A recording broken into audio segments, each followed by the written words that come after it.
राज्य में थिबा जातीय राजपथर समीक्षा प्रकल्पर गति एवं केबे शेष हेब से समीक्षा होईछि। चलित वर्ष केंद्र सरकार 13,000 कोटी टंकार नीतिगत अनुमोदन देइछन्ति।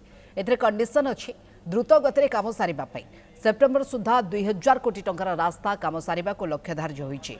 पूरा वर्ष में संपूर्ण टंका खर्च हेब एवं एहा एक रेकर्ड हेब। एथिपे आज समीक्षा होईछि। गत 5 वर्ष में राज्य में जेतिके जातीय राजपथ तैयारी होइतला गोटे वर्ष में सेतिके रास्ता निर्माण हेब।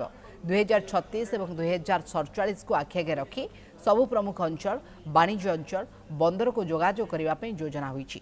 एथिपे ब्लूप्रिंट मध्य प्रस्तुत होईछि। कटक संबलपुर रास्ता शेष पर्यायर से जो एजेंसी काम करिसेंती से एजेंसी आर्थिक दुर्बल कारण विलंब होइतला। चलित वर्ष शेष सुधा रास्ता काम शेष हेब। गोटे वर्ष भितर ओडिशा नेशनल हाईवे सेक्टर रे 1200-1300 कोटी टंका मात्र एक्सपेंडिचर करुथिले आगुरु।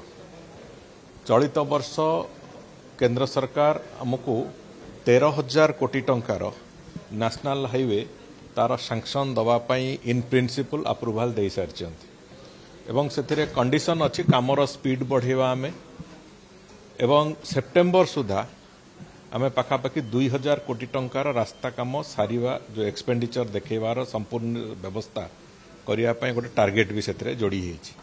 तेणु करी आमको आमर कैपेसिटी बढ़ई आमर कामर क्षिप्रता बढ़ई काम को त्वरान्वित करी आमे संपूर्ण रूपे आमर निजर सफलता देखेले पूरा वर्ष भितर आमे पाखापाखि 13,000 कोटी टंकार सैंक्शन केंद्र सरकार पाइबु जो कि अनेक गुड़िए रास्ता ओडिशा प्रदेश तैयारी होवार एक सुजोग सृष्टि हम। एक रेकर्ड परिमाणर नेशनल हाईवे चलित वर्ष ओडिशा रे कराजिवो।